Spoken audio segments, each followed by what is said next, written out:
அவனை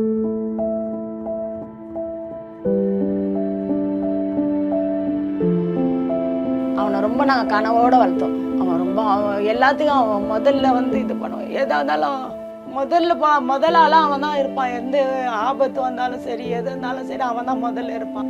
ஆனால் காட்டவே இல்லை புள்ளிய இட்டுன்னு போடுவதான். நாங்கள் பணத்தை தான் பார்த்தோம். 11 காயம் இருக்குது அவன் உடம்புல. 11 காயம். யூரின் போட்ட இடத்துல சூடு வச்சுக்கிறாங்க. அவன் பாடி வர சொல்ல எப்படி கண்ணு அப்படியே ரத்தம் சிந்தின மாதிரி வந்தது. அவன் பொண்ணுன்னு சொல்லி தான் ரொம்ப கனவோட இருந்தான் சார். என் பொண்ணு பிறக்கணும், நான் பொண்ணு நல்லா படிக்க வைக்கணும் அப்படின்னு இல்லை கனவு காணான். அந்த குழந்தை 3 மாசம் குழந்தை விடலாம் அப்ப நான் பார்த்தது கிடையாது. அது என் புள்ள இருந்தாலும் அடிக்கிறாயா வீட்டு வேலைக்கு போறேன்.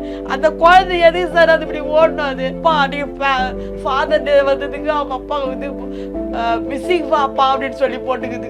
வீடு பாத்திக்கல சார் இப்படி இது. இந்த வீடை வச்சு நான் என்ன அந்த பொண்ணு எங்க போடுது? நான் பொண்ணு இதுல படுத்துக்கோ, நான் கீழே தான் படுத்துக்குவேன்.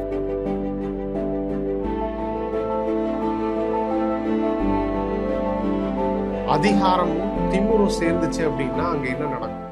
மனிதாபிமானமே இல்லாத, ஈவி இரக்கம் இல்லாத மிருகத்தனமான செயல்கள் நடக்கும். மனிதர்கள் வேட்டையாடப்படுவாங்க. அதுக்கு உதாரணம் தான் லாக்அப் டெத், காவல் நிலைய மரணங்கள்.